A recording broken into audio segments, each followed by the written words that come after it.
S, வீடு, schools, hotels, store room இங்கெல்லாம் partition wall கட்டணும்னாலும் இப்போ பில்டிங் ஓனர்ஸோட first choice Renocon Rapid Wall Panels. No compromise. உங்க சைடுலயும் எங்க சைடுலயும். It's a GT promise. GT Holidays, South India's #1 travel brand. தமிழகம் எங்கும் கிளைகள் கொண்ட Annamalai institute of hotel management and hospital management படிப்பில் சேர்வதற்கான அட்மிஷன் நடைபெறுகிறது.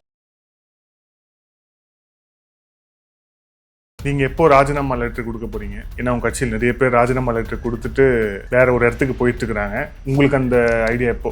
எங்களுக்கு மோடியின் ஆதரவு இருக்கிறது, எங்களுக்கு அமித்ஷாவின் ஆதரவு இருக்கிறது என்று பொய்யை கூறிக்கொண்டு ஒரு அமைப்பு தன்னை உருவாக்க பார்க்கிறதுன்னு தான் இப்போ நான் பார்க்குறேன்.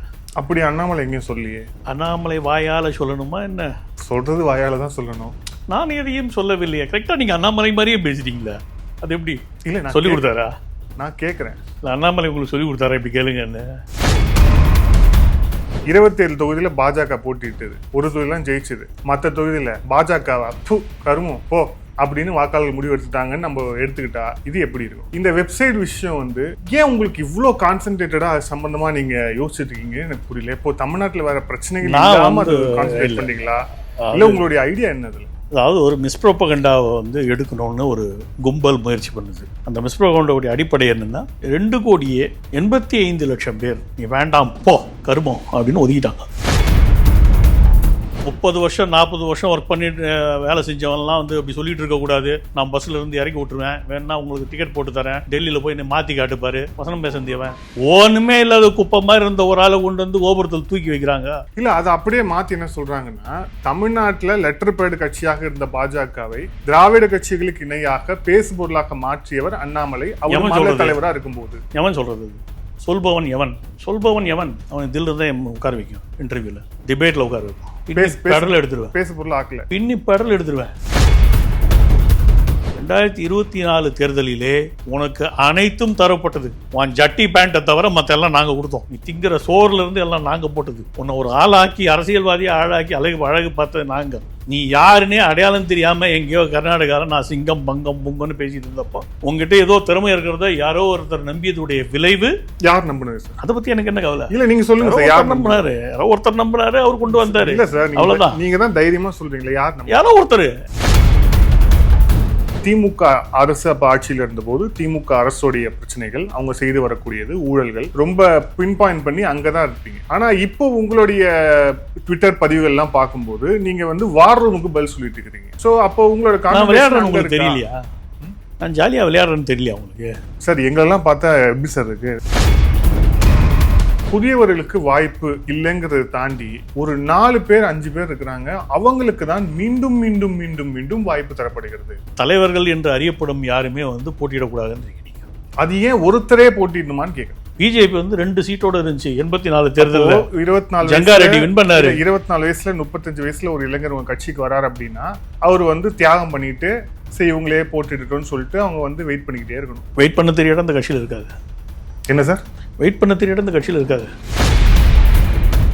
ஆதரணியர்களுக்கு அன்பு வணக்கம். இன்றைய சிறப்பு நேர்காணலில் நம்முடன் இணைந்திருக்கிறார் பாஜக பிரமுகர் கல்யாண் ராமன் அவர்கள். சார் வணக்கம். வணக்கம். நீங்க எப்போ ராஜினாமா லெட்டர் கொடுக்க போறீங்க? ஏன்னா உங்க கட்சியில் நிறைய பேர் ராஜினாமா லெட்டர் கொடுத்துட்டு வேற ஒரு இடத்துக்கு போயிட்டு இருக்கிறாங்க. உங்களுக்கு அந்த ஐடியா எப்போ? ராஜினாமா லெட்டர் நான் கொடுக்க போறேன்னா இல்லை ரிவோகேஷன் லெட்டர் பார்ட்டி கொடுக்க போதா அப்படின்றது தான் கொஸ்டின். அங்கே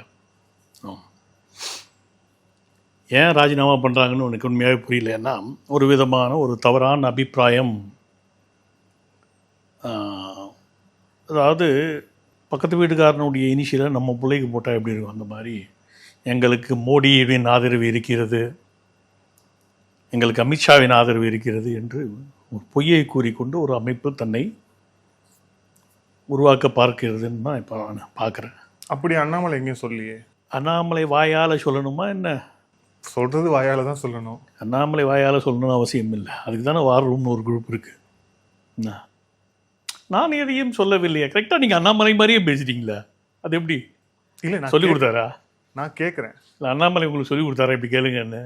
இல்லை இல்லை, அவர் இருக்கும்போது உங்களுக்கு சொல்லி கொடுத்துருக்காரா? இதுல என்னன்னா, நீங்க இதுவரைக்கும் தமிழக பாஜக இந்த மாதிரியான ஒரு கிரைசிஸ்ல இருக்கு அப்படிங்கிறதை மையப்படுத்தி தான் அந்த கேள்வியே வந்தது. கிரைசிஸ்ல ஒன்றும் இருக்கிறதா எனக்கு தெரியல. நீங்கள் அதை சரியாக புரிஞ்சுக்கணும். ஓகே, எல்லா காலகட்டத்திலையும் ஆட்சி அதிகாரத்தில் இருக்கக்கூடிய ஒரு அமைப்பில் நோக்கி மக்கள் வருவாங்க.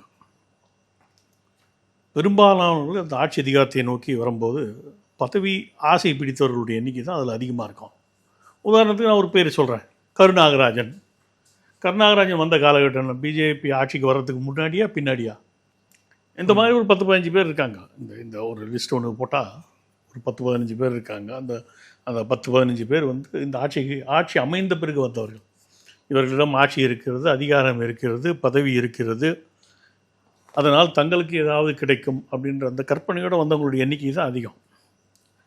அப்போ அவங்க திரும்ப போகிறதால இப்போ என்னென்னா இது போன்ற அமைப்புகளுக்கு, வளரக்கூடிய அமைப்புகளுக்கு என்ன பிரச்சனைன்னா, வர்றவங்களுக்கு எதையாவது கொடுத்து அகாமடேட் பண்ணி அவங்கள சுற்றி இருக்கக்கூடிய இன்னொரு 10 பேர் ஒரு எக்ஸ்பேன்ஷன் மோடில் போவோம். அப்போது குவாலிட்டி டைல்யூட் ஆகும். ஜென்ரலாகவே என்ன, குவான்டிட்டி பெருக்கும்போது குவாலிட்டி டைல்யூட் ஆகும். இது வந்து ரொம்ப யதார்த்தமான ஒரு உண்மை. அப்போ பல பேருக்கு சீட் இல்லாமல் போகும். சோஃபா இருக்குன்னா ஒரு 3 பேர் தான் உட்கார வைக்க முடியும்னா நல்லவன் 2 பேர் எந்திரிச்சு நின்றுப்பான். ஆனால் நல்லவன் சரிங்க உட்காரட்டும் அப்படின்னு.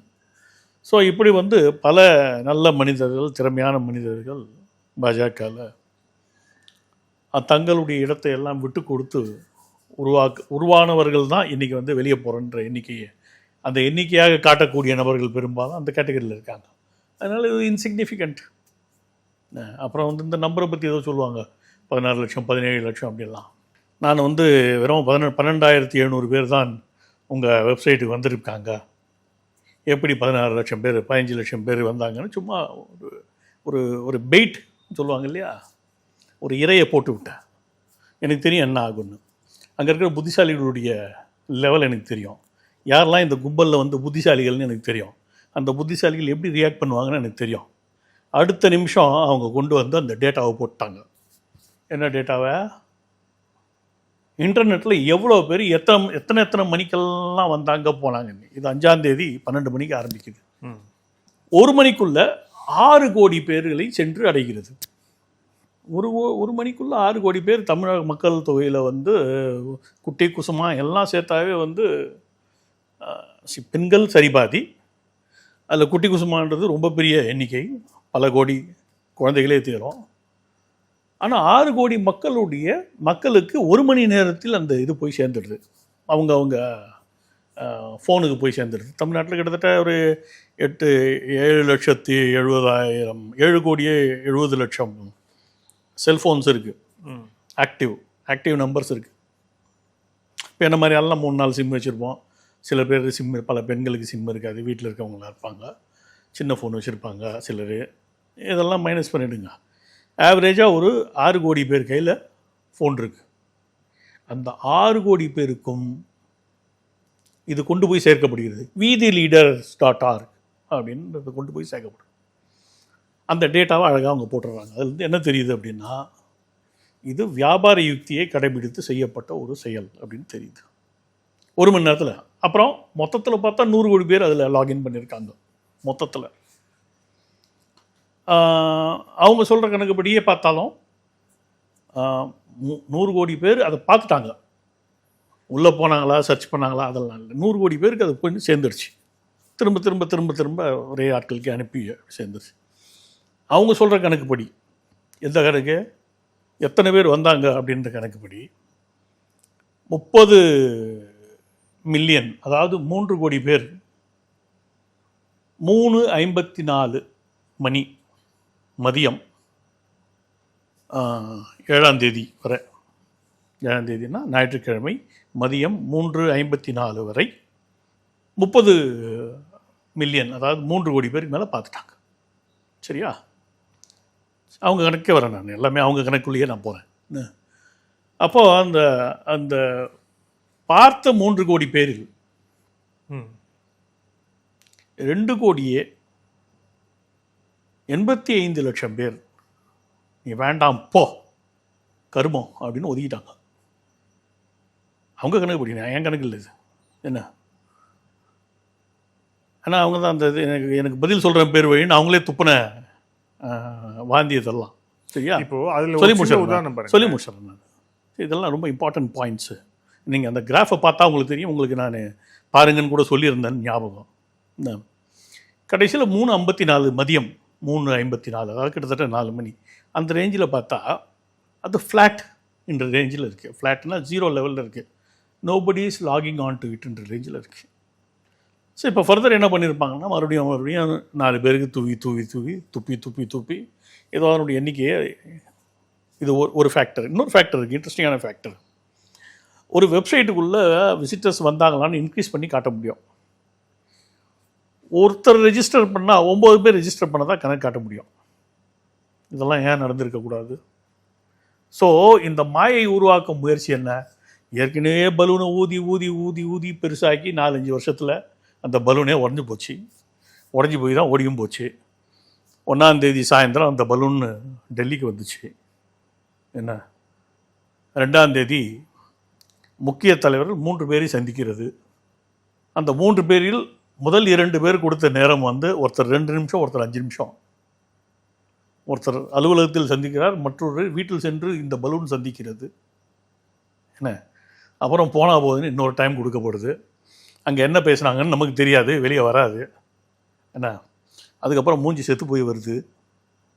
ஓகே, மூஞ்சி செத்து போய் 2ஆம் தேதி மாலை லலித் ஹோட்டலுக்குள் சென்ற நபர் 2ஆம் தேதி இரவு உணவு, 3ஆம் தேதி காலை உணவு, மதிய உணவு, இரவு உணவு, 4ஆம் தேதி காலை உணவு, மதிய உணவு, இரவு உணவு, 5ஆம் தேதி காலை உணவு, மதிய உணவு வரை ஒரே ஹோட்டலில் தங்கியிருந்தா அந்த பர்சனாலிட்டியுடைய மைண்ட் செட்டில் என்ன இருக்கும்? என்ன நடந்துகிட்டு இருக்க வாய்ப்பு இருக்குது அந்த பர்சனாலிட்டிக்குள்ள தனிமையில்? இப்போ சில கேள்விகள் இருக்குது எனக்கு. இதில் ஃபஸ்ட்டு அந்த வெப்சைட்லேருந்து ஆரம்பிப்போமே. 3 கோடி பேர் போனாங்க, 2.5 கோடி பேர் கர்மம். நீங்க நம்பர் தப்பா சொல்லாதீங்க. சரி, நம்பர் நீங்க சரியா சொல்லுங்க. 2.85 கோடி. ஓகே. 27 தொகுதியில பாஜக போட்டிட்டது, ஒரு தொகுதியெல்லாம் ஜெயிச்சது. மற்ற தொகுதியில பாஜகவா கருமம் போ அப்படின்னு வாக்காளர்கள் முடிவு எடுத்துட்டாங்கன்னு நம்ம எடுத்துக்கிட்டா இது எப்படி இருக்கும்? இது நம்பர் 1 கேள்வி.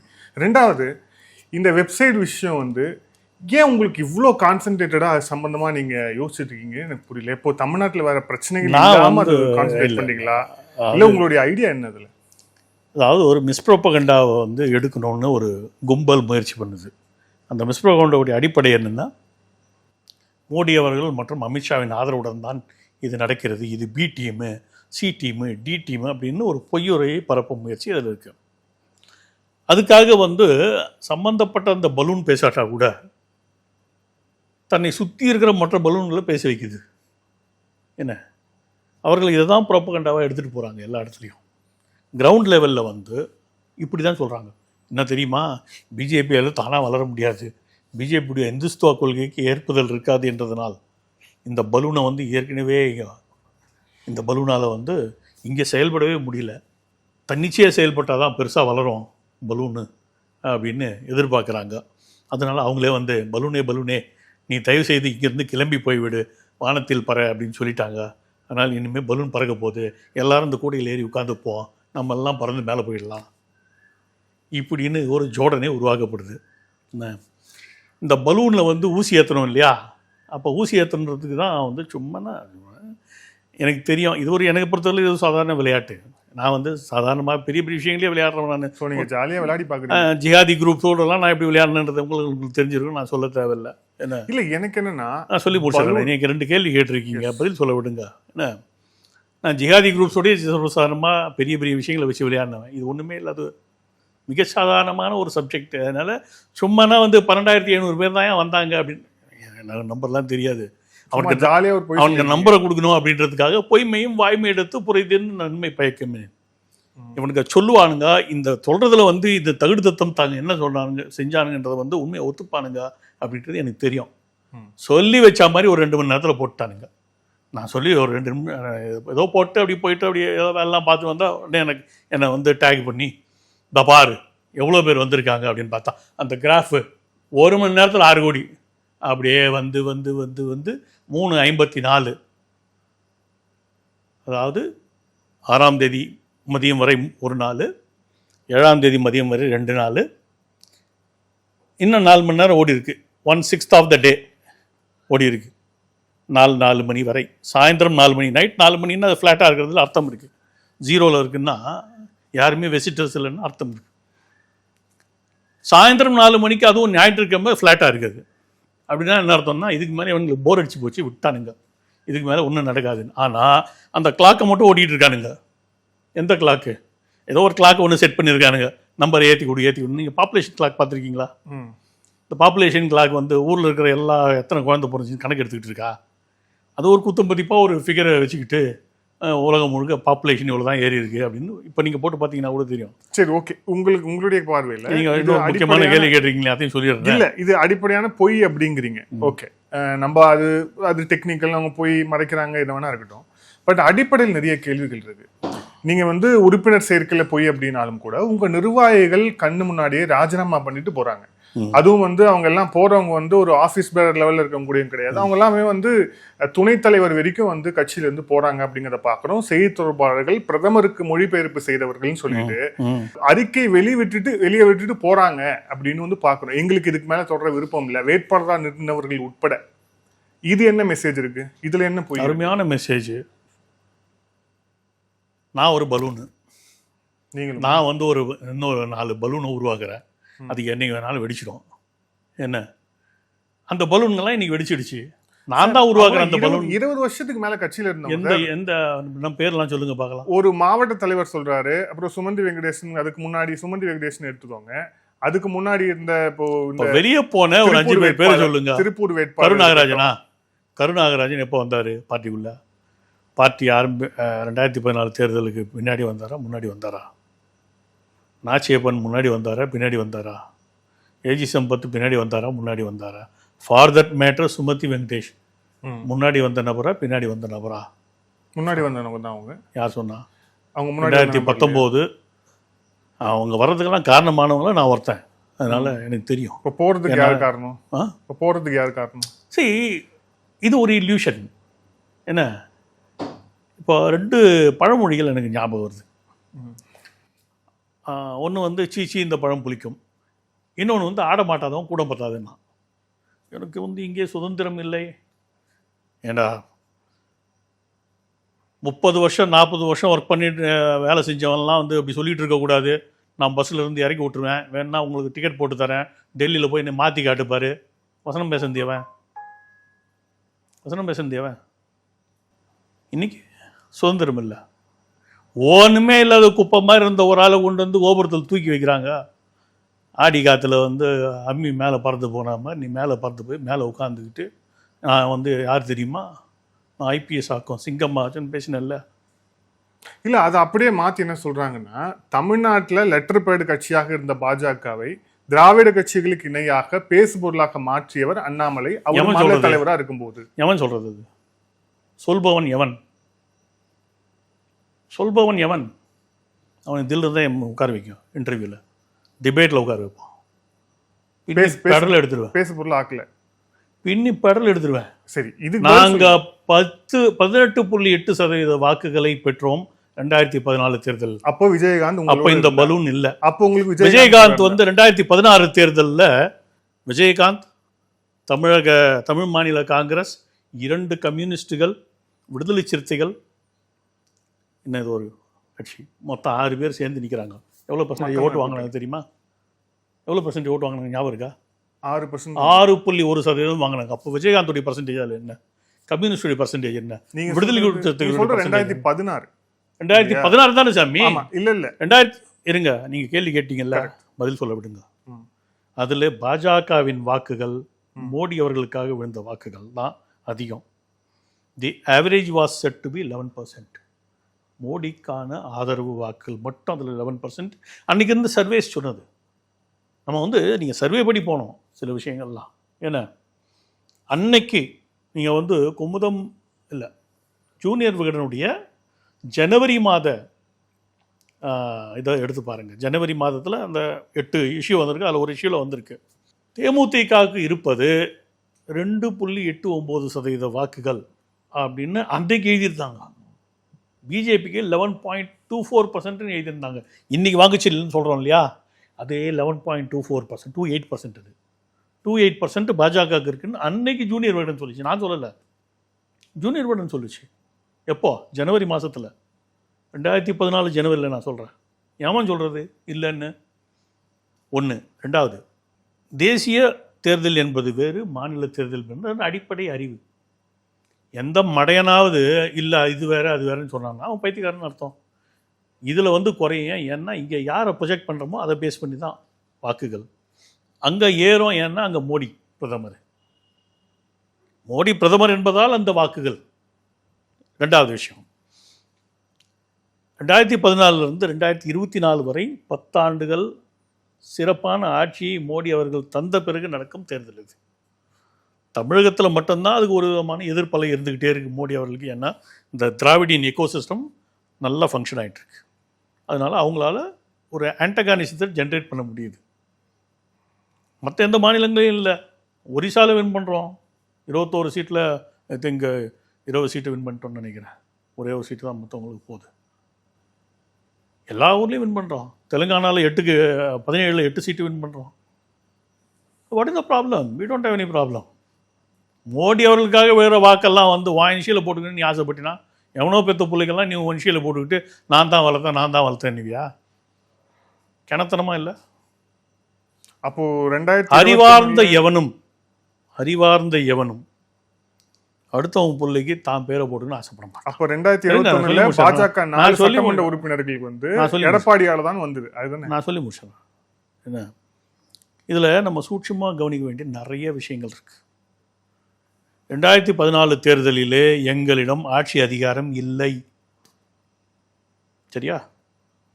2024 தேர்தலிலே உனக்கு அனைத்தும் தரப்பட்டது. உன் ஜட்டி பேண்ட்டை தவிர மற்ற எல்லாம் நாங்கள் கொடுத்தோம். உன் பொண்டாட்டி புல்ல கூட்டி ஜட்டி பேண்ட்டு இதை தவிர எல்லாம் நாங்கள் கொடுத்தது. நீ திங்கிற சோறுலேருந்து எல்லாம் நாங்கள் போட்டது. உன்னை ஒரு ஆளாக்கி அரசியல்வாதியை ஆளாக்கி அழகு பார்த்தது நாங்கள். நீ யாருன்னே அடையாளம் தெரியாமல் எங்கேயோ கர்நாடகாவில் நான் சிங்கம் பங்கம் புங்கன்னு பேசிகிட்டு இருந்தப்போ உங்ககிட்ட ஏதோ திறமை இருக்கிறத யாரோ ஒருத்தர் நம்பியதுடைய விளைவு.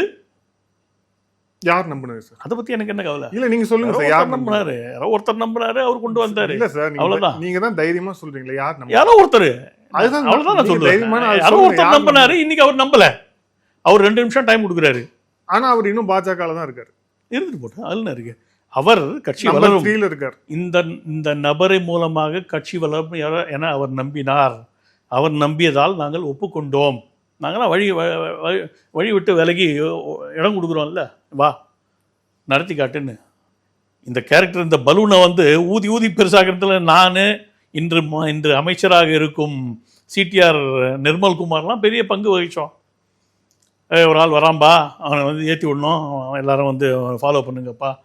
ட்விட்டரில் வெறும் 500 ஃபாலோவர்ஸ் தான் இருக்காங்க, 1.5 லட்சத்துக்கு கொண்டு போகணுன்னு சொல்கிறாங்கப்பா அப்படின்னு ஏற்றி விட்டதெல்லாம் நாங்கள் தான். அப்போ எனக்கு வந்து 93,000 ஃபாலோவர்ஸ் இருந்தாங்க. அந்த ஐடியெல்லாம் போச்சு. போலீஸ் டிபார்ட்மெண்ட் ஏதோ பண்ணி அந்த ஐடியெல்லாம் நீக்கிட்டதால் இன்றைக்கி என்கிட்ட அந்த ஐடி இல்லை. என்னுடைய ஐடியை நீங்கள் பார்த்தீங்கன்னா ஆகஸ்ட் 2022 தான் புது ஐடி ஓப்பன் பண்ணியிருப்பேன். இந்த கேரக்டர் உருவாக்குறது நாங்கள். இந்த கேரக்டரை ஊதி பெருசாக்குறது எங்களுடைய ரோலும் இருக்குது. மேலே வந்துட்டு நான் வந்து உங்களெல்லாம் பஸ்ஸை விட்டு இறக்கி விட்டுருவேன். என்ன சரி, நீ யார்? உங்ககிட்ட என்ன இருக்குது? 20,000 புக்கு, 2 லட்சம் கேஸு, 600 ரேப் கேஸுன்னு வாய்க்குசாமல் போய் சொல்லிட்டு இருந்த கேரக்டர் தான் நீ. டே தம்பி, பொய்யெல்லாம் இஷ்டத்துக்கு பேசிக்கலாம், உன்னை வந்து தலைவராக்கிட்டோம், இனிமேல் ஒழுங்காக பேசுகிறான்னு தட்டி கொடுத்து சரி பண்ணது நாங்கள் தானே. அப்போது இது ஆஃப்லேட்டாக நீங்கள் பேசுகிறத பார்க்கும்போது அண்ணாமலை அவர்கள் மீது ஏற்பட்ட தனிப்பட்ட அந்த ஈகோவால் தான் நீங்கள் இப்படி பேசிகிட்டு இருக்கீங்களா? இல்லைன்னா ஈகோ இதில் இருக்குது. அதாவது அவர் வந்து கட்சிக்கு இந்த கான்ட்ரிபியூஷன் பண்ணல, சட்டமன்ற உறுப்பினர்களை கன்வெர்ட் பண்ணலை, எம்பிக்களை கன்வெர்ட் பண்ணலை, கட்சி சரியில்லை, தொண்டர்கள் பாதிக்கப்படுறாங்க. இது வந்து ஒரு கட்சிக்காரன் சொல்கிறதா இருக்கலாம்.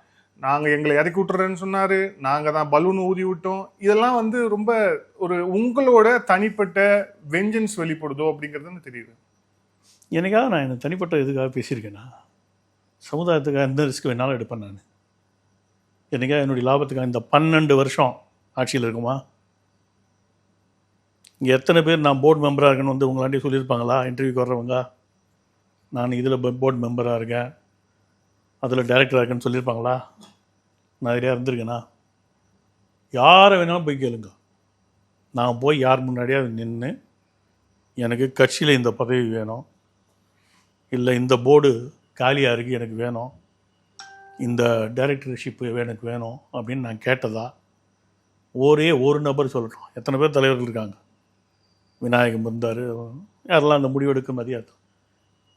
உங்களுக்கு நான் ஒரு ரகசியத்தை சொல்கிறேன். இப்போது என்ன சொல்லுங்கள். ஒரு போர்டு மெம்பர் ரோல் ஒன்று வருது எனக்குன்றது சொல்லப்படுகிறது. நிஃப்டம்னு ஒரு institution, national institute of food technology and entrepreneurship management அப்படின்னு, that is equal to IIT. It is an act passed by parliament. NIFTEM act pass பண்ணுற அந்த காலகட்டத்தில் அந்த துறைக்கு மந்திரியாக இருந்தவர் என்னுடைய அண்ணனை போன்ற பிரகலாத் சிங் பட்டேல். மேபி அவர் சொல்லியிருக்கலாம், எனக்கு தெரியாது. ஆனால் அண்ணாமலைக்கிட்டேருந்து எனக்கு கால் வருது, அண்ணே உங்களை பார்க்கணும். சரி, நான் ரூமுக்கு போகிறேன். ஒரு 7 பேர் உட்காந்துருக்காங்க. அண்ணே இந்த மாதிரி நிஃப்டம் போர்டுக்கு உங்கள் பேரை பரிந்துரை செஞ்சுருக்காங்கண்ணே, நீங்கள் உங்கள் ப்ரொஃபைலை கொடுங்க. நிஃப்டம்ன்றது ஃபுட் டெக்னாலஜி சம்மந்தப்பட்டது. நான் சொன்னது அப்படியே சொல்கிறேன். இதுக்கு யார் அண்ணாமலையுடன் இன்று சென்ற நபர்களோ அதில் இருவரும் அங்கே அந்த நிமிடம் அமர்ந்திருக்கிறார்கள், அந்த பெண் உட்பட. என்ன, அதனால் நீங்கள் அங்கேயே வெரிஃபை பண்ணிக்கலாம், ரொம்ப ஈஸி. இது ஃபுட் டெக்னாலஜி சம்மந்தப்பட்டது. நான் லாஜிஸ்டிக்ஸ் ப்ரொஃபஷனல். இதுக்கு தகுதியான நபர் சக்தி மசாலா உடைய சாந்தி அக்கா இருக்காங்க. அப்படின்னா எனக்கு அவங்களுக்கு பர்சனலாலாம் தெரியாது. அவங்க நம்ம கட்சி இந்த அமைப்புகளுக்கெல்லாம் நிறைய உதவிகள்லாம் பண்ணிகிட்ருக்காங்க. அவங்கள ரெக்கமெண்ட் பண்ணுங்க, ஆப்டாக இருக்கும். ஏன்னா சக்தி மசாலா ஃபுட் டெக்னாலஜி சம்மந்தப்பட்டவங்க. அவங்க இல்லாட்டா அவங்க சன்னு கூட இருக்காருன்னு நினைக்கிறேன். அவங்களோட ஏதோ பண்ணிகிட்ருக்காருன்னு கேள்விப்பட்டிருக்கேன். அவங்க இந்த கால் போனவங்க கை போனவங்களுக்கெல்லாம் வேலை கொடுக்குறாங்க அவங்களுக்கு அப்படின்னு நான் சொல்கிறேன். எனக்கு வந்த ஒரே ஆஃபர், அதில் ஏதோ வருமானம் கூட வரும் எனக்கு தெரியும். வருமானம் வராட்டா கூட அந்த போர்டு மெம்பரை யூஸ் பண்ணி நமக்கு சில சலுகைகள்லாம் செஞ்சு வாங்கிக்கலாம் எனக்கு தெரியும். ஐ ரெஃப்யூஸ்ட். வந்த ஒன்றே ஒன்று, அதை நான் ரெஃப்யூஸ் பண்ணேன். நான் ரெஃப்யூஸ் பண்ணணும்னு ஆசைப்படல. சரியான நபருக்கு போய் சேரணும், அது மூலமாக சமுதாயத்துக்கு ஏதோ நன்மை கிடைக்கும். இப்படிப்பட்ட ஆள் நான். ஸோ இதில் பர்சனல் ஈகோ எங்கே வரும்? பரந்துபட்ட நியாயங்களை செய்யக்கூடியது தான் கல்யாணராமனுடைய வேலை. நான் எவ்வளோ பெரிய பெரிய இஷ்யூலாம், உலகத்திலேயே மோசமான இஷ்யூலாம் நான் எடுத்து பேசியிருக்கேன். இல்லை, இந்த கேள்வி நான் எதுக்காக வச்சேன் அப்படின்னா, நீங்கள் இதுக்கு முன்னாடி நம்ம நிறைய நேர்காணல் பண்ணியிருக்கிறோம். அதில் திமுக அரசு அப்போ ஆட்சியில் இருந்தபோது திமுக அரசுடைய பிரச்சனைகள், அவங்க செய்து வரக்கூடியது ஊழல்கள் ரொம்ப பின்பாயிண்ட் பண்ணி அங்கே தான் இருப்பீங்க. ஆனால் இப்போ உங்களுடைய ட்விட்டர் பதிவுகள்லாம் பார்க்கும்போது நீங்கள் வார் ரூமுக்கு பதில் சொல்லிட்டு இருக்கிறீங்க, அவங்க செய்யக்கூடிய ஒரு விஷயங்களுக்கும் அப்படின்னு அதுக்கு பதில் சொல்லிகிட்டே இருக்கீங்க. ஸோ அப்போ உங்களோட விளையாடுறேன் உங்களுக்கு தெரியலையா? நான் ஜாலியாக விளையாடுறேன்னு தெரியலையா உங்களுக்கு? சார் எங்களெல்லாம் பார்த்தா எப்படி சார் இருக்கு? நீங்கள் விளையாடிட்டே இருப்பீங்க, நல்லா எது சீரியஸ்? நீங்கள் அதை சீரியஸாக எடுத்துக்கிட்டீங்கன்னா அது நான் பொறுப்பா? அப்போ நீங்கள் போடுற எதுவுமே சீரியஸாக எடுத்துக்க தேவையில்லையா? எதுவுமே அப்படிதான். இந்த வார் ரூம் இது ஒரு கடை கூத்தாடி கும்பல். ஓகே, கோமாளிகள் கூட்டம். உங்களுடைய தமிழில் சொல்கிறதுன்னா, உங்கள் மாதிரி சின்ன பசங்களுடைய தமிழில் சொல்கிறதுன்னா ஜோக்கர் கும்பல். அது என்ன, இந்த ஜோக்கர் கும்பலோட கொஞ்சம் விளையாடி பார்க்கணும், சீண்டி விட்டு. அப்போ என்னையா 12,700 தானே வந்திருக்கேன் என்னையா அப்படின்னா அடுத்த நிமிஷம் அவன் போடுவான்னு எனக்கு தெரியும். அவன் எனக்கு ரெஸ்பாண்ட் பண்ணுவான்னு எனக்கு தெரியும்ல. அவன் பின்னாடி என்னெல்லாம் பின்னூட்டம் போடுவான், அதில் எத்தனை பேர் ஃபேக் ஐடி, இதெல்லாம் எனக்கு தெரியும்ல. சரி, எனக்கு என்னன்னா இந்த விளையாட்டை தாண்டி கட்சின்னு இருக்கு. ஏன்னா இப்போ அவர் தனியா போறாரு, அவர் கூட யார் போறாங்க அப்படின்னு நம்ம நிறைய பேசிட்டோம். இப்போ இதற்கு பிறகு தமிழக பாஜக, ஏன்னா 2026 முக்கியமான ஒரு ஷிஃப்ட் நடந்திருக்கு தமிழ்நாடு அரசியல்ல. தாவேகா அப்படிங்கிற ஒரு 2-3 ஆண்டுகள் தான் தொடங்கி ஆகக்கூடிய கட்சி ஆட்சிக்கு வந்திருக்கிறது. இளைஞர்கள் பெரும்பாலும் இந்த இளைஞர்கள் நோக்கி அரசியலுக்கு திரும்பி இருக்கிறாங்க அப்படிங்கிறத பார்க்குறோம். இந்த செட்டப்ல பாஜக என்ன செய்ய போகுது அடுத்து? இதில் ஒரு நடந்த சம்பவத்தோடு உங்களுக்கு சொல்கிறேன். 10ஆம் தேதி அவங்க பொறுப்பேற்றுக்கிறாங்களா? 10ஆம் தேதி முதல்வர் ப்ளஸ் கூட ஒரு 8-9 பேரா. இந்த காலகட்டத்திலலாம் நான் டெல்லியில் இருக்கேன். ஓகே, ஒரு நண்பர் ஒருத்தர் சென்னையிலேருந்து அலுமினிய மீட்டுக்காக பெங்களூர் போகிறாரு. அவங்க ஒரு 20 பேர் சந்திக்கிறாங்க. எல்லாமே தமிழ்நாட்டு ஆட்கள். அவங்க எல்லாம் ஜாலியாக போயிட்டு அப்படி அலுமினியம் எல்லாம் அவனா பெங்களூர் பக்கத்தில் ஒசூர் தாண்டி ஏதோ ரெசார்ட்டுக்கு போகிறாங்க. போயிட்டு அங்கே பேச்சு நடக்குது. அந்த பேச்சில் வந்து பேசிக்கிறாங்க. ஒருத்தன் திமுககாரன், ஒருத்தன் வந்து ஐஸ்வரி கணேஷுக்கு ரொம்ப நெருக்கமான ஒரு நபர், அதனால் அதிமுககாரன் எடுத்துப்போம். ஒருத்தி அதில் ஐயர் அந்த சமூகம் சேர்ந்த பிஜேபி சப்போர்ட்டரு. இந்த 3 பேர் இந்த சப்போர்ட்டர்ஸ்ன்ற அந்த கேட்டகரியிலேருந்து எடுத்துட்டோம்னா மொத்தம் 17 பேர் நியூட்ரல். ஓகே, அங்கே என்ன நடந்துச்சுன்றது தான் தமாஷை. அந்த 20 பேரில் 19 பேர் திமுக தோக்கணும்னு நினச்சிருக்காங்க. 20 பேர் அந்த திமுககாரன் உட்பட அதிமுக வந்துடும்னு நம்பியிருக்கான். தோக்கணும்னு 19 பேர், அதிமுக வந்துடும் நம்பிக்கை 20 பேரும். ஆனால் தாவேக்காக ஓட்டு போட்டவன் 8 பேர். புரியுதா இந்த இல்யூஷனு? தாவேக்கா வரணும்னு எவனோ ஓட்டு போடல, செல்த்தேன் அப்படி. இப்போ 30ஆம் தேதி நான் திரும்ப கூப்பிட்றேன். அவன் 20ஆம் தேதி கல்யாண்ஜி இந்த மாதிரி தெரியுமா உங்களுக்கு, இந்த மாதிரி ஒரு சம்பவம் அப்படின்னா, அதுக்கு நடுவில் அந்த கழை கூத்தாடிகள், அதாவது தாவேக்கா கழை கூத்தாடிகள்லாம் இந்த மாதிரி ஏதோ கெலாட்லாம் பண்ணிகிட்டு இருக்காங்க, ரைடு பண்ணுறாங்க, அதை பண்ணுறாங்க, இதை பண்ணுறாங்கன்னு தெரிஞ்ச உடனே நான் டான்ஸ் ஆடுறது அதெல்லாம் பார்த்துட்டு இப்போ என்னையா ஃபீல் பண்ணுறாங்க. சரி, நான் எங்கேயோ உட்காந்துருக்கேன், அதனால் இந்த டே டு டே விஷயங்கள் இங்கேருந்து எனக்கு படித்து தெரிஞ்சுக்கலாம் முடியாது, டெல்லியில் உட்காந்துருக்கிறதால. அதனால் ஒரு 10 நாள் கழிச்சு இந்த 20 நாள் கூத்துக்கு அப்புறம் என்னையா ஃபீல் பண்ணுறாங்க, அந்த 8 பேரை மட்டும் கூப்பிடு, அந்த 20 பேரில் 8 பேரை மட்டும் கூப்பிடு, இன்றைக்கி ஓட்டு போடுவியான்னு கேளு அப்படின்னா அவன் திரும்ப வந்தான். 5 பேர் ஓட்டு போட மாட்டேன்றான். 3 பேர் வந்து 6 மாதம் 10 மாதம் கொடுப்போமே அப்படின்றான். இதுதான் வந்து இன்ஃபரன்ஸ். என்ன இது வந்து ஒரு பானை சோற்றுக்கு ஒரு சோறு பதம் மாதிரி தாவேக்காவுடைய வரவு என்பதை நான் இப்படித்தான் பார்க்கிறேன். இவங்க வந்து சொந்த காசுலேயே சூன்யம் வச்சுப்பாங்க. ஆமாம், அவங்களுக்கு சொந்த காசு இல்லை, அதனால் வந்து அடிக்கிற காசுலேயே அவங்க சூன்யம் வச்சுப்பாங்க. ஏன்னா இன்னொரு தகவல் எனக்கு வருது, ஒரு ப்ரைவேட்டு இண்டிபெண்ட் பவர் ப்ரொடியூசர்னு ஒரு காலத்தில் ஆரம்பிக்கப்படுது. என்ட்ரான்லாம் வந்த காலம்லாம் உங்களுக்கு தெரிஞ்சிருக்க வாய்ப்பு இல்லை. தாபோல் ப்ராஜெக்ட்லாம் இன்றைக்கி தாபோல்லேருந்து நம்ம கரண்ட் வாங்கணுன்னா ரொம்பலாம் இருக்காது, ஒரு 35 ரூபா இருக்கும் ஒரு யூனிட்டுக்கு இன்றைக்கி வாங்கணுன்னா. அந்த மாதிரி காலகட்டத்தில் பிள்ளை பெருமாள் நல்லூர் பிபிஎன் ப்ராஜெக்ட்னு ஒன்று வந்துச்சு. இங்கே ஸ்டோன் அண்ட் வெப்ஸ்டர்னு ஒரு குரூப்பு தான் அதை மூவ் பண்ணுறாங்க. ஒரு அமெரிக்கன் கம்பெனி தான் இப்போ வருது. நான் தான் அதனுடைய லாஜிஸ்டிக் சர்வீஸ் ப்ரொவைடர். நான் சொல்கிறதெல்லாம் ஒரு 25 வருஷத்துக்கு முந்தைய கதைகள், அதுக்கும் முந்தைய கதைகள், 97 98 அந்த காலகட்டத்து கதைகள். இன்றைக்கி அந்த பிபிஎன் பிள்ளை பெருமாள் நல்லூர் ப்ராஜெக்டிலேருந்து லேட்டஸ்ட்டாக அவங்க நெகோஷியேட் பண்ணுறாங்க. யார் நெகோஷியேட் பண்ணுறது அப்படின்னா ஆதவ அர்ஜுனா, நிர்மல் கிடையாது. உன்னை தானே மின்சாரத்துறை அமைச்சராக போட்டிருக்கோம், நீ தானே பண்ணணும், எதுக்கு அங்கே ஆதவ அர்ஜுனா போகிறான்? புரியுதா பிரச்சனை? உனக்கு மேண்டேட் இல்லாத ஒரு விஷயத்தை நீ பண்ணுறன்னா அதில் ஏதோ கோல்மால் இருக்குதுன்னு அர்த்தம். ஸோ இது தாவேக்கா. ஓகே, நீங்கள் வந்து இந்த கழை கூத்தாடி கும்பலுக்கு வந்துருங்க. என்ன நீங்கள் ஒரு பேர்லாம் சொன்னீங்க, அதில் யார் யார் போயிருக்கா? கருநாகராஜன், சுமதி வெங்கடேஷ், நாச்சியப்பன் போயிருக்காரோ, அப்புறம் கருணேஷ் யார்? ஸ்ரீகாந்த் கருணேஷ் யார்? முன்னாள் சன் டிவி செய்தி வாசிப்பாளரா? ஓ, அப்படி தான் சொல்லுவீங்களா? திமுகவுடைய பிளான்ட்டுன்னு நான் சொல்லலாமா? மோல்னு சொல்லலாமா? வாய்ப்பு இருக்கா? இந்த கட்சிக்குள்ளே ஆட்களை போடணுன்னு நினைக்கலாமா? வாய்ப்பு இருக்கா? நான் அப்படி தான் பண்ணுவேன். நான் செஞ்சுருக்கேன். வெவ்வேறு காலகட்டங்களில் வெவ்வேறு சூழ்நிலைகளில் நான் பண்ணியிருக்கேன். என்ன மாதிரி தானே எதிரி யோசிப்பான். திமுகன்றது ஒரு வெல் ஆயில்டு மிஷினரியா, அவன் ஏன் பண்ண மாட்டான்? திமுக யாரை வந்து விலை கொடுத்து வாங்கினான்னு நான் ஏற்கனவே பேசிட்டேன்னா, 2 வருஷத்துக்கு முன்னாடியே சொல்லிட்டேன்னா என்னுடைய ட்விட்டரில். ஒரு பேத்தலாஜிக்கல் லையர் ஒருத்தனை சபரீசன் விலை கொடுத்து வாங்கிட்டான், அதனால தான் வந்து அதிமுக பாஜக கூட்டணி உடஞ்சதுன்னு ஏற்கனவே சொல்லிட்டேன்னா. அந்த பேத்தலாஜிக்கல் லையர் தானே இந்த பலூனு. அப்புறம் அந்த பலூனே விலை கொடுத்து வாங்கப்பட்டுருச்சுன்னா இவங்கெல்லாம் யாரு? இல்லை, நான் இப்போ கேட்டது தமிழக பாஜகவுக்கு நீங்கள் அடுத்து என்ன செய்யலான்னு இருக்கீங்கன்னு. ஐயா சாமி, இன்னும் இல்லை நீங்கள் கவனிக்கல. நான் வந்து தாவேக்காக நடுவில் போனேன்ல. ஆமாம், இதில் நீங்கள் கவனிக்க வேண்டிய அம்சத்தை மட்டும் சொல்கிறேன் நான். சொல்லுங்கள். பாலில் வந்து நிறைய தண்ணியை விட்டான் ஒருத்தன், மடத்தனமாக விட்டான். என்ன, இல்லாட்டா வந்து அதே கொட்டிடுச்சு, இல்லாட்டா வெளியே வச்சிருந்தோம் மழை பெஞ்சிருச்சு. என்ன இப்போ பால் எப்படி பியூர் ஆக்குவீங்க? ஆப்ஷன் 1, இன்னும் நல்ல பாலை நிறைய விட்டால் அதனுடைய திக்னஸ் இம்ப்ரூவ் ஆகிடும்.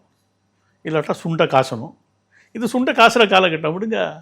அப்ப என்ன பண்றதுன்னு தெரியலையா? அப்படியெல்லாம் இல்லை. Okay, party is becoming puritan. இன்னைக்கு பழைய ஆட்கள்லாம் உள்ள வந்துருவாங்க. இப்ப யாரு போறவங்கலாம் யாரு லோக்கல் லெவல்ல வந்து சார் இன்னைக்கு ஒரு நிமிஷம் நீங்க பாஜக கேட்டிருக்கீங்க, நான் பதில் சொல்லிட்டு இருக்கேன், முழுசா பேச விடுங்க.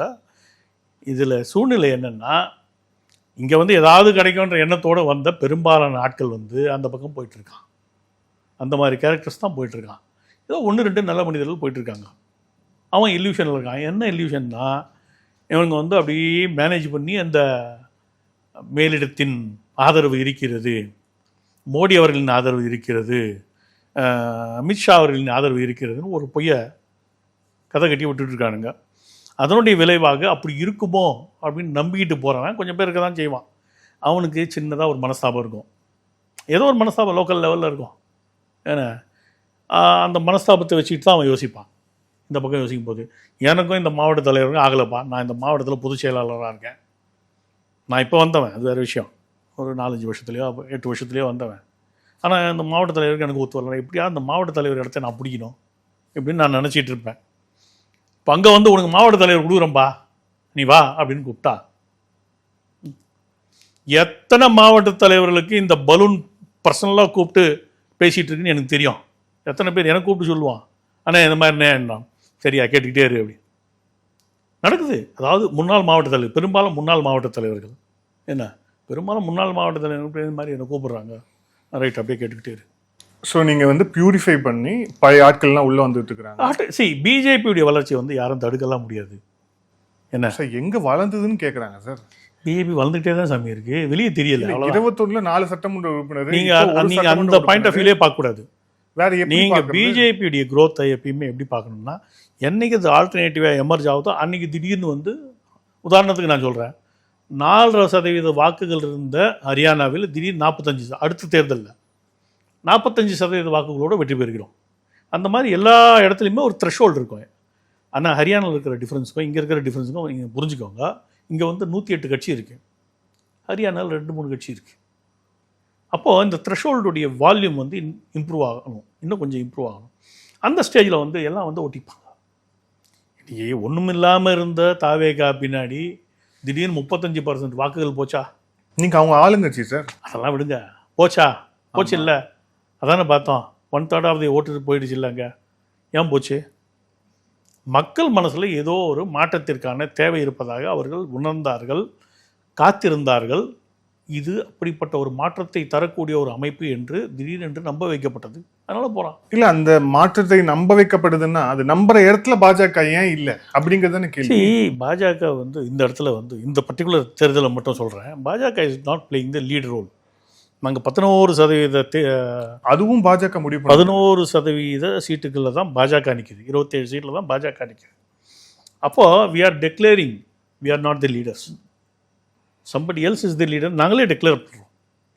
ஸோ அந்த இடத்துல எப்படி வந்து நிதிஷ்குமாரை முன்னாடி நிறுத்துகிறோமோ அந்த மாதிரி ஒவ்வொரு இடத்துல ஒவ்வொரு சூழ்நிலைக்கு ஏற்ற மாதிரி சில யுக்திகள் கையாளப்படும், ராஜதந்திரங்கள் கையாளப்படும். அந்த மாதிரி இந்த இடத்துல வந்து அதிமுக தான் ஃப்ரண்ட் எண்டு. அதிமுக தான் நம்பிக்கையை உருவாக்க வேண்டும், நம்ம உதவி பண்ணுவோம். அந்த இடத்துல வந்து அதிமுகவை உருவாக்கிய நம்பிக்கையை விட தாவேகாவால் அதிகமான நம்பிக்கை உருவாக்கப்பட்டிருக்குன்றது தான் இன்றைக்கி இந்த ரிசல்ட் நமக்கு காட்டி கொடுத்தது. இவங்க எத்தனை நாள் இருக்க போகிறாங்கன்னு தெரியல, அது வேறு விஷயம். அது என்ன இருந்தாலும் மைனாரிட்டி அரசாங்கம் தானே என்ன, அதனால இவங்க 6 மாதம் அடுத்த மிரட்டலா, இது என்ன அடுத்த மிரட்டலா? மிரட்டல் நான் எப்படி மிரட்டலாதான் நான் மிரட்ட முடியும்? சொல்ல வரீங்க நீங்க என்ன சொல்ல? 6 மாதம் இருக்குமா 1 வருஷம் இருக்குமான்னு எனக்கு தெரியாது என்ன இந்த அரசாங்கம். பட் இது வந்து மிகவும் அகஸ்மாத்தாக உருவாகிய ஒரு அரசாங்கம். நம்பர் 1. நான் சொன்ன அந்த எக்ஸாம்பிள் இருக்கு இல்லையா, 20 பேர் போன அந்த ஒசூர் தாண்டி ரிசார்ட்டுக்கு போனவங்க, அதை தான் நான் வந்து உண்மையான யதார்த்தமாக பார்க்குறேன். இப்போ நானே ஒரு உதாரணம், நேற்று டிபேட்டில் தான் சொன்னேன்னு நினைக்கிறேன். நியூஸ் 9ல் I was on English channel டிபேட்டில் இருந்தேன். அப்போ நான் சொன்னேன், இப்போ என்ன எடுத்துக்கோங்க, நான் ஒரு ஐடியாலாக் என்ன, நான் நினைவு தெரிந்த நாளில் இருந்து இந்த சித்தாந்தத்தை மீறி யோசிச்சது கூட கிடையாது. என் கற்பனையில் கூட வேறு இடத்துக்கு போகணும்னு வந்தது கிடையாது. அப்பேற்பட்ட நான் எனக்கு ஒரு பேத்தி இருக்கிறதா கற்பனை பண்ணிக்கோங்க.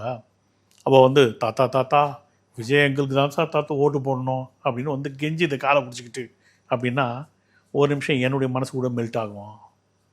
அங்கே போய் ஓட்டு போட்டு பிஜேபிக்கு ஓட்டு போட்டு அல்லது அதிமுகவுக்கு ஓட்டு போட்டு இங்கே வந்து குழந்தையாண்ட பொய் சொல்லணுமா, நம்ம ஒரு ஓட்டால் என்ன மாறிட போகுது அப்படின்ற எண்ணத்தோட ஒருவேளை அந்த சின்ன மனக்கிலேசத்தில் சரி சரி எப்படியும் ஏடிஎம்கே தான் நிற்குது நம்ம இடத்துல, நம்ம ஒரு ஓட்டை மட்டும் மாற்றி போடுவோம் தாவேக்காகன்னு போட்டு வரலாம். என்னை வச்சே நான் உதாரணம் சொன்னேன். நேற்று டிபேட்டில் சொன்னேன், ஓப்பன் டிபேட் நேஷ்னல் டிபேட்டில் சொல்கிறேன். என்ன அந்த மாதிரி சிறு குழந்தைகளை வைத்து மக்கள் பிளாக்மெயில் செய்யப்பட்டார்கள், எமோஷனல் பிளாக்மெயில் செய்யப்பட்டார்கள். இது ஒரு பெரிய எண்ணிக்கை. அதனுடைய ரிஃப்ளெக்ஷன் தான் இந்த 8 பேர். 1,70,00,000 பேர் So what? பிளாக்மெயில் செய்யப்பட்டார்களா? நிச்சயமாக. ஏதாவது என்ன சார் இது? நிச்சயமா 10 பேர் பிளாக்மெயில் பண்ணிருக்காங்க. சரி 100 பேர் கூட வச்சுப்போம். 1,70,00,000 பேரா? பாருங்க, அட்லீஸ்ட் கணிசமாக ஒரு 15% மக்களாவது இது போன்ற விதத்தில் ஏமாந்தார்கள் என்பதுதான் உண்மை. ஏன்னா பல பேர் இப்போ கொடுக்குற ரெஃபரன்சஸ் அந்த மாதிரி இருக்கு. நான் செக் பண்ணிக்கிட்டே இருக்கேன். இதுல இன்னொரு விமர்சனமாக பாஜக மீது வைக்கப்படக்கூடியது என்ன விமர்சனம்னா, புதியவர்களுக்கு வாய்ப்பு இல்லைங்கிறத தாண்டி ஒரு 4 பேர் 5 பேர் இருக்கிறாங்க, அவங்களுக்கு தான் மீண்டும் மீண்டும் மீண்டும் மீண்டும் வாய்ப்பு தரப்படுகிறது. அதுல வந்து உங்க லிஸ்ட்டை கூட எடுத்துக்கலாம். இப்போ கல்யாணராமன் அவர்கள் இருக்காருன்னா, கல்யாணராமன் அவர்களுக்கு எத்தனை வாட்டி சட்டமன்ற உறுப்பினராக போட்டியிட வாய்ப்பு தரப்பட்டிருக்கிறது. ஆனா 2 மாநிலத்துக்கு வந்து ஆளுநரா இருந்து மீண்டும் அவங்களே வந்து இதாகிறாங்க.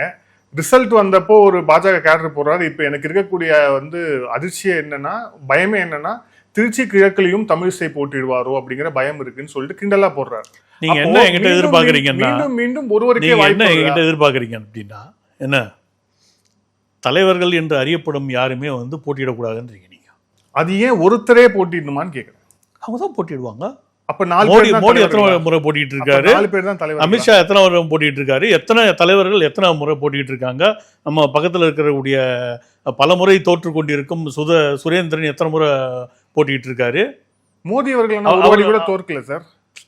கொஸ்டின் அது இல்லை, அது வந்து ஜெயிக்கக்கூடிய பகுதி. இந்த சுரேந்திரன் எக்ஸாம்பிள் அதுக்காக தான் நான் சொல்றேன். கேரளாவில் எத்தனை வருஷங்களாக போட்டிட்டு இருக்காங்க, தோத்து போயிட்டே இருக்காங்க. எம்ஆர் காந்தி எத்தனை வருஷமும் போட்டிட்டு இருந்தார், தோத்து போயிட்டு இருந்தாரு. இந்த முறையும் தோத்து போனாரு. இந்த அமைப்பு தியாகங்களால் உருவாக்கப்பட்ட அமைப்பு, இதை புரிஞ்சுக்கோங்க. அவன் கை காசை போட்டு தியாகம் பண்ணிட்டு அவனுடைய வாழ்க்கையை தொலைச்சிட்டு தியாகம் பண்ணிட்டு உருவாக்கின அமைப்பு இது. என்ன எல்லாமே புதியவர்களுக்கு என்றால் அது என்ன விளையாட்டா? புதியவர்களுக்கும் வாய்ப்பு வழங்கப்படுகிறது, பழையவர்களுக்கும் வாய்ப்பு வழங்கப்படுகிறது. இப்போ வந்ததில் வந்து இந்த கவிதா ஸ்ரீகாந்த்னு ஒரு பொண்ணு இருக்கா, முதல் முறையாக நிற்கிறா மானாமதுரை இல்லையா, மானாமதுரையா இந்த மன்னார்குடின்னு நினைக்கிறேன். என்ன இப்போ தமிழ்நாடு மகளிர் அணி தலைவி. அப்படி ஒவ்வொருத்தருக்கும் டாக்டர் நாகேஷ் தலையில் நிற்கிறாரு, புது ஆள். அப்புறம் திருவண்ணாமலையில் நிற்கிறாரு, புது ஆள் ஏழுமலை. புதியவர்களுக்கும் வாய்ப்பு வழங்கப்படுது, எல்லா இடத்துலேருந்து தான். அந்த பொண்ணு கிருத்திகாவா, இதில் கிருத்திகா சிவகுமார்னு நினைக்கிறேன், புதிய நபர். அந்த இதில் தஞ்சாவூர், திருவாரூர், தஞ்சாவூரில் திருவாரூர் அந்த பகுதியில் நின்று எல்லாருமே புதியவர்கள் தான். 4 தலைவர்கள் போட்டிடுறாங்க. இந்த விமர்சனம் வந்து அது பைத்தியக்காரத்தனமான விமர்சனமா உங்களுக்கே தெரியல. இது ஒரு கேள்வின்னு வேற வைக்கிறீங்க, அதுக்கு நான் பதில் வேற சொல்லிட்டு இருக்கேன். உங்களுக்கு இது ஒரு கேள்வியா? இது பைத்தியக்காரத்தனம் தெரியலையா உங்களுக்கு? இது ஒரு கேள்வியா? அசிங்கமா இல்லை இந்த கேள்வி? இந்த கேள்வி அசிங்கமான கேள்வி. நீங்க எப்படி இதை பார்க்கணும் அப்படின்னா, இவர்கள் தொடர்ந்து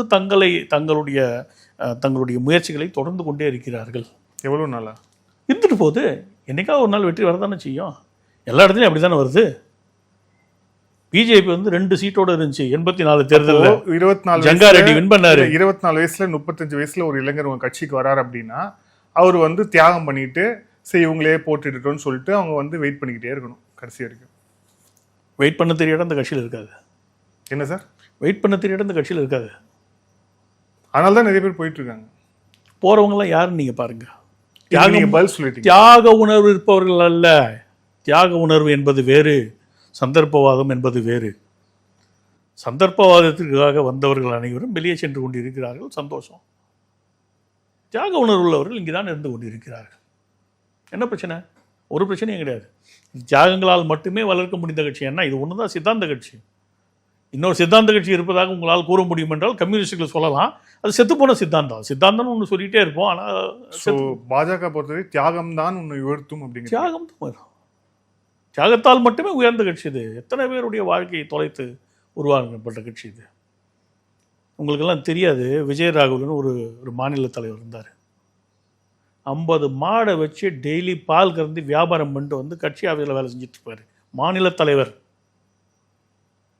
என்ன தெரியும் தியாகம்னா என்ன? இந்த வார்த்தைக்கு, இந்த பலூன் டீமுக்கெல்லாம் அதாவது அர்த்தம் தெரியுமா தியாகன்ற வார்த்தைக்கு? உனக்கு அங்கே கர்நாடகாவில் ஏதோ பிரச்சனை ஆகிடுச்சு, அதனால் விட்டு ஓடி வந்துட்டேன். நான் வந்துட்டு ஐபிஎஸ் பதவியை நான் விட்டு வந்தேன்னா எதுக்காகடா ஓடி வந்த? எதுக்காக நீ வந்த? எதுக்காக? ஏன்னா மடையை விடுவானா ஐபிஎஸ் பதவியா? ஒன்று. ரெண்டாவது, ஐபிஎஸ் பண்ண ஒரு உத்தமமான பதவியா? பல்பீர் சிங் ஐபிஎஸ்ஸா இல்லையா? இந்த செல்வராகவன் தான் இல்லை. இப்போ நீங்கள் ஐபிஎஸ்ஸே வந்து இது என்ன பெரிய இன்டர்நேஷ்னல் மேட்டரா? அது பெரிய இன்டர்நேஷ்னல் மேட்டரா? எனக்கு 1.5 லட்ச ரூபா சம்பளம் 20 வருஷத்துக்கு முன்னாடி. அதை விட அதிக சம்பளம் வாங்கிடுவாங்களா ஐபிஎஸ் 20 வருஷத்துக்கு முன்னாடி? 30,000 இருக்குமா? நான் 2006 பேசுகிறேன். 2005 நான் வேலைக்கு போனேன் அந்த இடத்துக்கு, பாம்பேக்கு, ஒரு ஷிப்பிங் லைன் நேஷ்னல் ஹெட்டாக. எனக்கு 1.5 லட்ச ரூபா சம்பளம். அதை விட பெரிய வேலையா அது ஐபிஎஸ்ஸு? வருமான ஆங்கிளில் முதல்ல சொல்லுங்கள். அதை விட பெரியதா? நாட்டுடைய பொருளாதாரத்தை உருவாக்கக்கூடிய ஒரு வேலையை நான் செய்து கொண்டிருக்கிறேன். 7,000 கண்டெய்னர் மாதத்துக்கு ரொட்டேட் பண்ணேன். பல கோடிகள் டேர்ன் ஓவர். அதோட பெரிய வேலையா? இப்போ இடைத்தேர்தல் வர இருக்கு. இப்போதைக்கு நம்ம பார்க்க வரைக்கும் 6 சட்டமன்ற தொகுதிகளுக்கு இடைத்தேர்தல் வருங்கிற மாதிரி தோணுது. ஸோ இப்போ அடுத்தும் இந்த நம்பர்ஸ் ஜாஸ்தியாகவும் கூடும்னு சொல்லப்படுது. ஸோ இடைத்தேர்தலில் பாஜகவோட நிலைப்பாடு என்ன? ஐ திங்க் அதிமுக கூட்டணியோட தான் இருக்க போகிறோன்னு ஏற்கனவே கிளியர் பண்ணிட்டு தான் நான் அப்படி தான் நியூஸில் பார்த்தேன். நான் இப்போ தான் சேர்ந்துருக்கேன் டெல்லியிலேருந்து சென்னைக்கு. வந்த உடனே என்ன பிடிச்சி உட்கார வச்சிட்டீங்க. போய் எங்கள் மாநில தலைவரோடு உட்காந்து பேசி அவருடைய வழிகாட்டுதல் என்னன்னு எனக்கு போய் பேசினா தான் தெரியும். அதுக்கு முன்னாடியே பிடிச்சி உட்கார வச்சு கண்டபடி கேள்வியெல்லாம் கேட்டிங்கன்னா பயமாக இருக்கு எனக்கு. உங்களுக்கு தானே. நன்றி சார், பல்வேறு கேள்வி விளைச்சு. Thank you sir. நன்றி.